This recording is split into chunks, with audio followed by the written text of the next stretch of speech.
जिला अध्यक्ष एवं अन्य पदाधिकारी, सभी सीनियर नेतागण मौजूद हैं। मैं कल परसों एक खबर पढ़ रहा था सिरसा से ही, जिसको पढ़ करके बड़ा दुख हुआ कि पिछले 15 दिनों में 4 मौतें नशे से इस इलाके में हो चुकी हैं। मैं इसका जिक्र इसलिए कर रहा हूं क्योंकि ये वो चीज है जो रिकॉर्ड पे आई और जो मीडिया के अंदर आई। ऐसी बहुत सारी नशे के कारण मौतें होती हैं जो रिकॉर्ड पे आ ही नहीं पाती हैं। ये कैसी स्थिति बनती जा रही है इस पूरे इलाके में, नशे को लेकर के लगातार हम भी और जनता भी आवाज उठाती रही है कि इस पूरे इलाके में नशा बहुत तेजी से बढ़ रहा है और सरकार इसको रोकने के लिए कोई इंतजाम नहीं कर रही है। दूसरी तरफ इस पूरे इलाके में ग्राउंड वाटर की वजह से और अन्य कारणों की वजह से जो कैंसर की दिक्कत लगातार बढ़ती जा रही है, पेशेंट्स की तादाद लगातार बढ़ती जा रही है, एक्सप्लोड हो रही है कह सकते हैं उसको।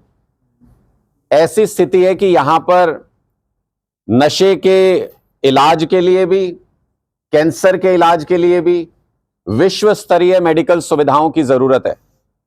लेकिन विडंबना देखिए कि भारतीय जनता पार्टी की सरकार जो बड़े बड़े दावे करती है, वो सरकार पिछले 2 साल में अपने ही घोषित किए हुए मेडिकल कॉलेज की,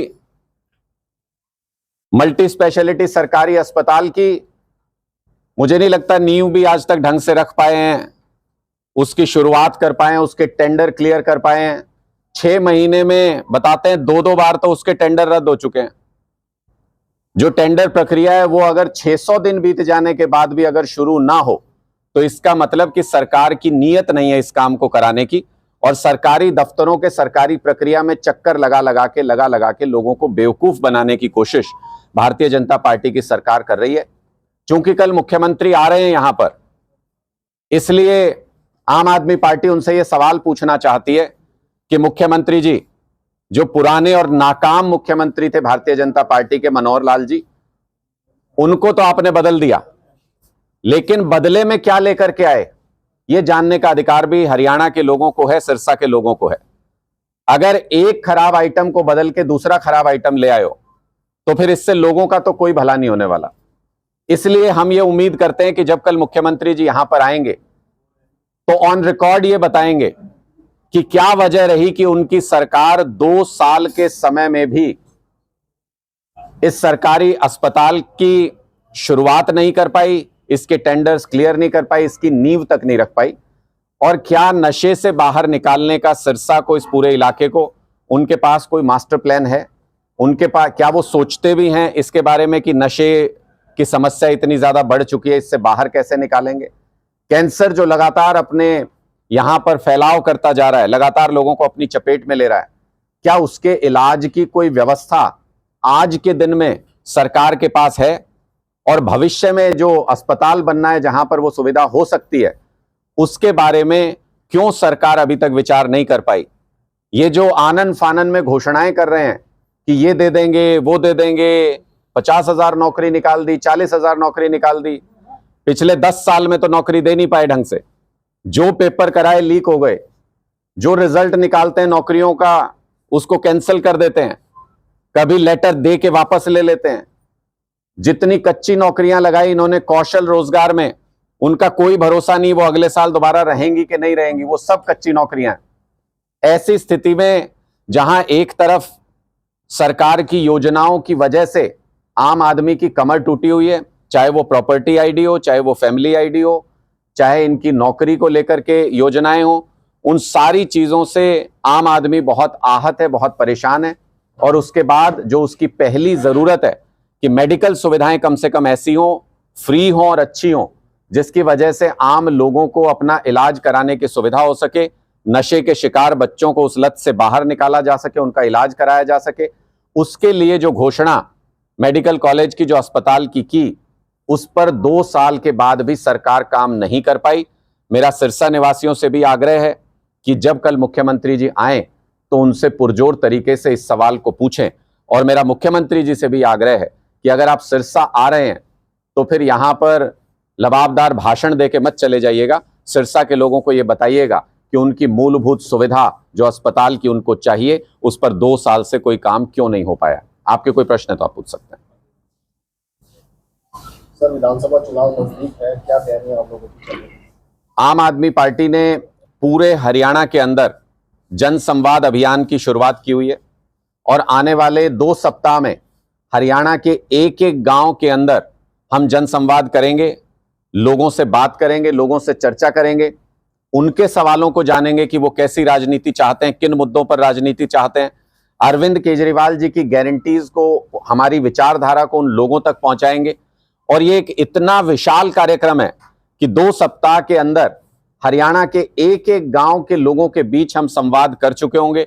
एक एक बूथ को मार्क करके उसके ऊपर अपनी मजबूत टीम बनाने का प्रयास आम आदमी पार्टी कर रही है। 90 की 90 विधानसभा सीटों पर एक एक बूथ पर अपनी मजबूत टीम तैयार कर सके, बूथ योद्धा तैयार कर सके, जो अरविंद केजरीवाल जी को प्यार करने वाले, अरविंद केजरीवाल जी से सहानुभूति रखने वाले लोगों को वोट में कन्वर्ट कर सके, जो आम आदमी पार्टी की विचारधारा को मानने वाले लोगों को बूथ तक ला सके। ऐसी बूथ योद्धाओं की टीम आम आदमी पार्टी इस वक्त तैयार कर रही है पूरे हरियाणा के अंदर। क्या किसी पार्टी से समझौता करने का? आम आदमी पार्टी पूरे हरियाणा में अपना संगठन तैयार कर चुकी है और अपने बूते पर किसी भी प्रकार के लक्ष्य को साधने में सक्षम है। 90 की 90 विधानसभा सीटों पर हमारे पास पार्टी का स्पष्ट निर्देश है, एक एक बूथ के ऊपर मजबूत बूथ की टीम तैयार करनी है, जो वोट में कन्वर्ट कर सके, जो चुनावी प्रक्रिया में सही तरीके से पार्टी को फायदा पहुंचा सके। ऐसी एक बूथ योद्धाओं की टीम हर बूथ पर तैयार करनी है। आप मुझसे विधानसभा पूछ रहे हैं, मैं कह रहा हूं हम एक एक बूथ के ऊपर पूरे हरियाणा में मजबूत टीम तैयार करने का काम कर रहे हैं। लोकसभा में आपने कांग्रेस से समझौता किया, तो उसका आपको क्या बेनिफिट मिला या क्या नुकसान हुआ, उसके बारे में एक बहुत डिटेल समीक्षा बैठक हम चंडीगढ़ में कर चुके हैं पार्टी की, जिसमें सभी लोगों ने सब तरह की अच्छी बुरी जो भी बातें रही उस चुनाव में, उसके ऊपर बहुत विस्तार से चर्चा की है और हम इस निष्कर्ष पर पहुंचे उस चर्चा के बाद कि बीती ताही बिसार दे, आगे की सुध ले। उससे हमने बहुत सारी अच्छी बातें भी सीखी जिनको हम आगे और बढ़ाएंगे, और बहुत सारी कुछ कमजोरियां भी रही जिनको हम आगे दुरुस्त करेंगे। पूरी पार्टी इस बात को लेकर के एक राय है कि लोकसभा चुनाव से हरियाणा के अंदर तीसरी ताकत के रूप में आम आदमी पार्टी स्थापित हो चुकी है। ये हरियाणा के लोग भी अब मानने लगे हैं कि अगर तीसरा कोई विकल्प हरियाणा में है तो वो आम आदमी पार्टी है, क्योंकि जेजेपी, बीएसपी, इनेलो, ये वो पार्टियां हैं, वो नेता हैं जो दशकों से राजनीति कर रहे हैं हरियाणा के अंदर। इन तीनों पार्टियों के हरियाणा के 10 उम्मीदवारों के अगर वोट आप जोड़ लें, तीनों पार्टियों के कुल जमा वोट से ज्यादा वोट आम आदमी पार्टी ने एक लोकसभा सीट पर हासिल किया है, जो स्पष्ट तौर पर यह बताता है कि बीजेपी और कांग्रेस के बाद तीसरा कोई विकल्प हरियाणा के अंदर है तो वो आम आदमी पार्टी अपने आप को स्थापित कर चुकी है। लोग तीसरे विकल्प की तरफ बाहें फैलाकर देख रहे हैं, बहुत उम्मीद से देख रहे हैं। हम उनकी उम्मीदों पर खरा उतरने की कोशिश करेंगे। राहुल गांधी ने जिस तरह से संसद में भाषण दिया, क्या कहेंगे? देखिए, मुझे लगता है कि पूरा विपक्ष संसद के अंदर एकजुट है और देश के लोगों ने जो आईना दिखाया है प्रधानमंत्री नरेंद्र मोदी जी के अहंकार को, भारतीय जनता पार्टी के अहंकार को, जैसे वो धर्म और जाति के नाम पर नफरत फैलाते हैं, उसको जो आईना दिखाया है। 400 पार का सपना लेके चले थे, 240 पे आके टिके हैं, और अगर इसी रफ्तार से चलते रहे तो भारतीय जनता पार्टी एक एक स्टेट के अंदर हारती जाएगी और आने वाले समय में देश के अंदर भारतीय जनता पार्टी की सरकार नहीं होगी, क्योंकि विपक्ष एक मजबूत आवाज बन करके, चाहे वो युवाओं का नीट का मुद्दा हो, चाहे वो किसानों का मुद्दा हो, चाहे वो बेरोजगारी का मुद्दा हो, अग्निवीर का मुद्दा हो, जो मुद्दे जनता के मुद्दे हैं, देश के मुद्दे हैं, उनको एक मजबूत विपक्ष संसद के अंदर रखने में कामयाब हो रहा है और सत्ता पक्ष को एक मजबूत विपक्ष की, देश की आवाज को सुनना पड़ रहा है। यह सबसे बड़ी कामयाबी इंडिया गठबंधन की रही। जो हमने लोकसभा चुनाव में सोचा था उसको इंडिया गठबंधन ने हासिल किया। समाधान शिविर को कैसे देखते हो सर? समाधान शिविर, देखिए, मुझे लगता है कि समाधान शिविर खाना पूर्ति से ज्यादा कुछ नहीं है, क्योंकि समाधान शिविर के बहुत सारे फीडबैक हमारे पास भी आते हैं। लोग अपनी समस्याओं को लेके जाते हैं और उनको टाल मटोल करके आगे की तारीख देके वहां से भेज दिया जाता है। जब सिस्टम अगर काम करता तो समाधान शिविर की जरूरत नहीं पड़ती, और सिस्टम अगर काम नहीं कर रहा है तो समाधान शिविर भी कुछ कर नहीं पाएगा। इसलिए ये जो अब खाना पूर्ति की जा रही है, मुख्यमंत्री पूरे प्रदेश में जगह जगह पर जाते हैं और अलग अलग तरह की घोषणाएं करके आ जाते हैं, जबकि समय नहीं बचा उन घोषणाओं को पूरा करने का। इस वक्त आखिरी विधानसभा का सेशन शुरू होने जा रहा है हरियाणा विधानसभा का कुछ ही दिनों में, और उसमें वो क्या कर सकते हैं, कौन से वादों को पूरा कर सकते हैं, ये तो लोग देखेंगे ही। साथ ही ये भी देखेंगे कि जो बड़ी बड़ी घोषणाएं अब कर रहे हैं भारतीय जनता पार्टी के मुख्यमंत्री, हरियाणा के मुख्यमंत्री, वो पिछले 9.5 साल में उस काम को अंजाम क्यों नहीं दिया और उसकी जवाबदेही किसकी है, ये भी हरियाणा के लोग प्रश्न पूछेंगे। तो जो समाधान शिविर आयोजित किए जा रहे हैं वो भारतीय जनता पार्टी ने जो लोकसभा चुनाव के परिणाम देखे हैं, जिससे उनके अंदर भय का माहौल है, जिससे उनको लगता है कि असली नाराजगी तो हरियाणा की सरकार से थी, इसीलिए मनोहर लाल जी को बदलना पड़ा लोकसभा चुनाव से पहले। उनको लगता है कि जब असली नाराजगी वाला जब चुनाव आएगा तो हमारी क्या हालत होने जा रही है। पहले जनता ने उनको हाफ पे पहुंचा दिया हरियाणा में, विधानसभा चुनाव में सुपड़ा साफ करेंगे उनको। पांडा जी, जो आप जैसे गारंटी की आप बात कर रहे हैं, केजरीवाल गारंटी, पंजाब में भी आप अच्छे बहुमत से जीते थे, लोकसभा में ऐसी क्या हालात हुई कि बुरे हाल हो जाएगा? देखिए, मुझे नहीं लगता कि कोई बहुत ज्यादा उसमें हमारा खराब प्रदर्शन इस मामले में रहा है। अगर आप वोट प्रतिशत के लिहाज से देखें तो भी हम एट पार हैं, और एक सोची समझी रणनीति के तहत हमने ये तय किया था कि वहां पर मिल के चुनाव नहीं लड़ा जाएगा, क्योंकि विपक्ष का स्थान हम वहां भारतीय जनता पार्टी को नहीं देना चाहते थे। मकसद क्या था इंडिया गठबंधन का, कि भारतीय जनता पार्टी को रोकना है, अहंकार को रोकना है, मोदी जी की तानाशाही को रोकना है। परिणाम क्या है पंजाब के अंदर कि इंडिया गठबंधन सभी सीटें जीत गया चंडीगढ़ समेत, और भारतीय जनता पार्टी 0 पर पहुंच गई पंजाब के अंदर भी और चंडीगढ़ के अंदर भी। यानी कम से कम एक सूबा और एक केंद्र शासित प्रदेश, एक केंद्र शासित जगह हमने क्लियर कर ली पूरी तरह से, जहां पर भारतीय जनता पार्टी के कोई फुटप्रिंट नहीं है। इस मामले में अगर देखें तो रणनीति कामयाब रही। चुनाव में हार जीत होती रहती है, परिणाम थोड़े बहुत ऊपर नीचे होते रहते हैं, उनकी समीक्षा भी की जाती है, उनसे सीखा भी जाएगा और आगे मजबूत तरीके से लोगों के बीच में जाएंगे। लोगों की जो कमी भी अगर हम में कोई रह गई है, मुझे लगता है भारत के इतिहास में सबसे तेजी से अपनी गलतियों से सीखने वाली पार्टी अगर कोई है तो वो आम आदमी पार्टी है। हमने पास्ट में भी अपनी गलतियों से बहुत तेजी से सीखा है। हम इस चुनाव की अपनी छोटी मोटी जो भी गलतियां रही उनसे भी बहुत तेजी से सीखेंगे और लोगों की सेवा को आगे बढ़ाएंगे। नड्डा साहब, पानी का एक बड़ा मुद्दा है, दिल्ली में भी एक मुद्दा चलता रहा कि हरियाणा पानी नहीं दे रहा है। दूसरा सवाल है SYL का। केजरीवाल साहब इलेक्शन के दौरान पंजाब में कहते हैं कि हमें जो पंजाब का पानी का हिस्सा है वो पानी मिलेगा, और भगवंत मान जी ने यह ऑर्डर भी पास किया है कि ये पंजाब का पानी है।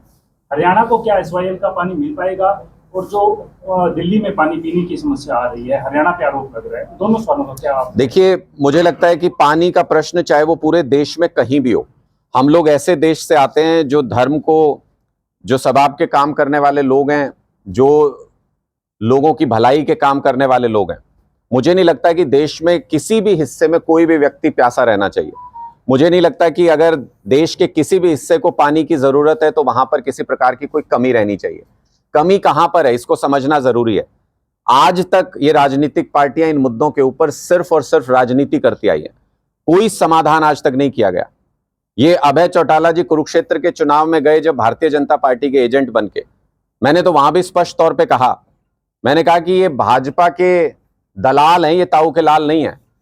लोगों ने उसको स्वीकार किया, उस पर स्टैंप लगा के वापस यहां पे भेज दिया है कि ये भारतीय जनता पार्टी के इशारे पे काम करते हैं। वो वहां पे कहते थे, बोले हरियाणा हमने बनाया, हरियाणा हमने बनाया। तो मैंने कहा जी, जब मकान बनाते हैं तो पानी की पाइप तभी दबाते हैं कि 10-15 साल बाद दबाते हैं। जब हरियाणा बनाया तो पानी लाना क्यों भूल गए थे? उस वक्त अकालियों के साथ आपका क्या गठजोड़ था? अंदर खाने क्या सेटिंग थी? क्या राजनीति के लिए इस मुद्दे को छोड़ दिया गया कि तुम उधर से गाली देते रहना, हम इधर से गाली देते रहेंगे, इस पे हम राजनीतिक रोटियां सेकेंगे? भारतीय जनता पार्टी को क्या 2 बार मौके नहीं मिले जब केंद्र में, पंजाब में और हरियाणा में तीनों जगह उनकी सरकार थी? क्यों इस मुद्दे का समाधान नहीं कर पाए? क्योंकि आपस में बैठ के ही तो बातचीत होगी, और सबसे फेवरेबल माहौल तभी होता है जब दोनों तीनों जगहों पर एक ही पार्टी की सरकार हो। बातचीत करना, समाधान करना सबसे आसान तभी होता है। अभी तो ये राजनीतिक गेंद इधर से उधर उछाली जा रही है। प्रधानमंत्री जी ये कहते थे 70 साल से पानी बह के पाकिस्तान जा रहा है, मैं उस पानी को रोकूंगा, हरियाणा के किसान को भी दूंगा।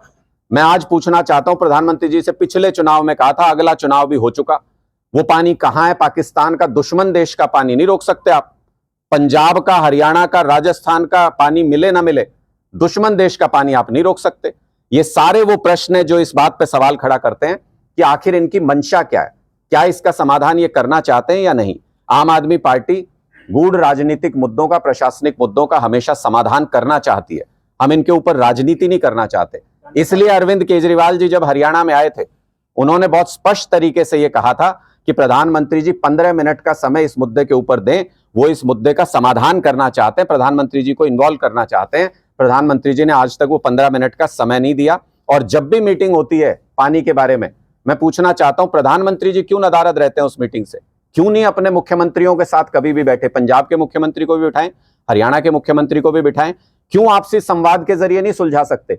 पिता जिस मुद्दे के ऊपर बैठा नहीं होगा, जिस बहस के अंदर बैठा नहीं होगा, बेटे उसमें बंटवारे का समाधान कभी नहीं कर सकते जब तक पिता उस मीटिंग के अंदर शामिल नहीं होगा। प्रधानमंत्री जी अपनी जिम्मेदारियों से बच रहे हैं। नड्डा साहब, आपने कहा कि जो पहले पार्टियां हैं, जो और मुख्य पार्टियां हैं, वो एक दूसरे पर आरोप लगाती हैं और काम नहीं करती। आप भी तो वही कर रहे हैं, उन पे आरोप लगा रहे हैं। मेरा एक सीधा सा सवाल है, SYL को लेकर आम आदमी पार्टी पंजाब में कहती है कि पानी ये पंजाब का है, पंजाब को मिलेगा। हरियाणा में कब पानी मिलेगा? आप कह रहे हैं कि हरियाणा के लोगों को भी मिलना चाहिए। देखिए, पर आपका क्या स्टैंड? मैं बहुत स्पष्ट तरीके से इस पे हमारा स्टैंड बहुत क्लियर है। हम इस मुद्दे के ऊपर राजनीति नहीं करना चाहते। हम ये चाहते हैं कि हर प्रदेश को उसकी जरूरत का पानी मिलना चाहिए और जहां भी देश के अंदर कमी हो वो उपलब्ध कराना केंद्र सरकार की, प्रधानमंत्री की जिम्मेदारी है, प्राथमिक जिम्मेदारी उनकी है। अगर किसी भी भाई के यहाँ पे किसी चीज की कमी होगी, पिता उसको, अमूमन हमारे सामाजिक उदाहरण में इसलिए दे रहा हूं, इससे आप आसानी से समझ पाओगे कि पिता उसमें इंटरफेयर करके हमेशा उसका समाधान निकालता है। जब तक पिता की नीयत नहीं होगी तब तक बंटवारा सही तरीके से हो नहीं सकता, तब तक ये राजनीतिक मुद्दा बना रहेगा। और आम आदमी पार्टी राजनीतिक ऐसे गूढ़ प्रशासनिक मुद्दों को सुलझाना चाहती है। हमारे हाथ में जिस दिन बात होगी, हम उस दिन आपसी बातचीत के जरिए इस मुद्दे का परमानेंट समाधान निकाल देंगे। यानी आप ये कह रहे हैं कि हरियाणा में आपकी सरकार होगी और पंजाब में होगी तो इसका समाधान निकलेगा। मैंने बहुत स्पष्ट, कोर्ट में साफ तौर पर रिजल्ट परिणाम आ चुका है कि हरियाणा का पानी है वो हरियाणा को मिलना चाहिए। देखिए, मैं भी यही बात कह रहा हूं कि अगर पंजाब का कोई पानी है उसको भी मिलना चाहिए, हरियाणा का कोई पानी है उसको भी मिलना चाहिए, राजस्थान का कोई पानी है उसको भी मिलना चाहिए। देश का कोई भी हिस्सा प्यासा क्यों रहे, मेरा स्पष्ट सवाल है। अगर हरियाणा के पास, आप दूसरे तरीके से इसको समझ लीजिए कि अगर हरियाणा के पास पहले ही पानी की कमी है तो ये राजस्थान को पानी क्यों दिया था हरियाणा सरकार ने पीछे अभी समझौता करके? सिर्फ इसलिए कि राजस्थान में चुनाव था, भारतीय जनता पार्टी को चुनाव लड़ना था। इसका मतलब ये मुद्दे इनके लिए राजनीति के मुद्दे हैं। इसका मतलब ये इससे समाधान नहीं चाहते इसका कभी भी।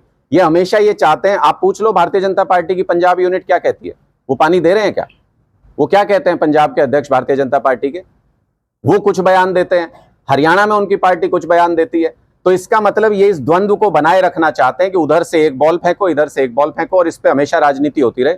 आम आदमी पार्टी ऐसा नहीं सोचती। आम आदमी पार्टी सोचती है कि पानी जैसे गंभीर मुद्दे पर, चाहे वो दिल्ली की जरूरत हो, चाहे हरियाणा की जरूरत हो, चाहे पंजाब की जरूरत हो, उसको पूरा करना केंद्र सरकार की जिम्मेदारी है। और हम सब भाई हैं, आपस में बैठ के विचार विमर्श से इसका परमानेंट समाधान निकालना चाहिए। कभी लड़ाई से इन मुद्दों का कोई समाधान ना हुआ है, ना हो सकता है। सर, इंडिया गठबंधन के आप मुख्य घटक हैं। हरियाणा के अंदर 2 गुट माने जाते हैं। हरियाणा के लगातार आपने सुना भी होगा, देखा भी होगा कि 2 गुट हैं, आपस में आरोप प्रत्यारोप करते रहते हैं। इसका आपको नहीं लगता राजनीतिक नुकसान आपको, आपके जो सहयोगी पार्टी है उसका हो सकता है? नहीं, किसके 2 राजनीतिक गुट हैं? कांग्रेस के आप? मुझे लगता है कि वो कांग्रेस पार्टी का इंटरनल मामला है, उनको उसके ऊपर कमेंट करना चाहिए।